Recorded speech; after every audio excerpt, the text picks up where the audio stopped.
నా వందనాలండి. కూలి వచ్చిన ప్రజలకి నా వందనాలు చెల్లించుకున్నానండి. నాకు ఎంత సంతోషంగా ఉందండి. మరి మైక్ అప్పట్లో మరి కరెంటు మరి దేవుడిని అడిగామని కరెంటు నీ స్వాధీనంలో ఉంచుకుని ఆయన మైక్ నీ స్వాధీనంలో ఉంచుకుని ఆయన అడిగామని మరి దేవుని చిత్తమైందండి.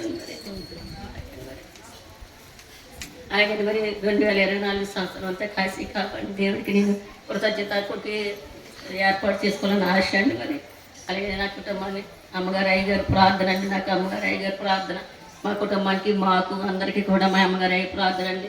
మా బంధువులంతటి కూడా అమ్మగారు అయ్యారు ప్రార్థన అండి. మరి ప్రార్థన ద్వారా మేము ఎలా ఉంటున్నామండి. మరి నేను అయితే ఈ చివరి నెలలో ప్రార్థన పెట్టుకోవాలని ఆశ అండి. మరి నేను అని దేవుడికి ఏర్పాటు చేసుకున్నాను. మీరు అందరూ మా గురించి వచ్చిన కింద వందనాలు చెల్లించుకున్నానండి. అలాగే మరి నా భర్త బలహీనతలో ఉన్నప్పుడు అమ్మగారయ్య గారు వచ్చి మా గురువులను ప్రార్థన చేశారండి.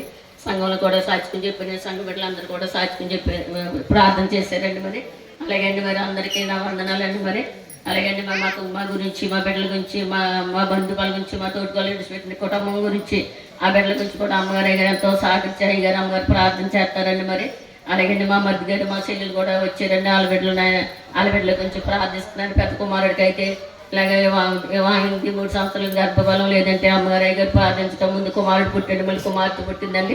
దేవుని గారిని వందనాలండి. ఇప్పుడు మళ్ళీనండి చిన్న కుమారుడికి చిన్న కోళ్ళకి గర్భం లేదండి. మరి గౌతమి సతీష్కినండి ఆ బిడ్డలు మన మధ్యకి వచ్చారండి. ఆ బిడ్డల గురించి కూడా మీరు ప్రార్థించమని కోరుకుంటున్నానండి.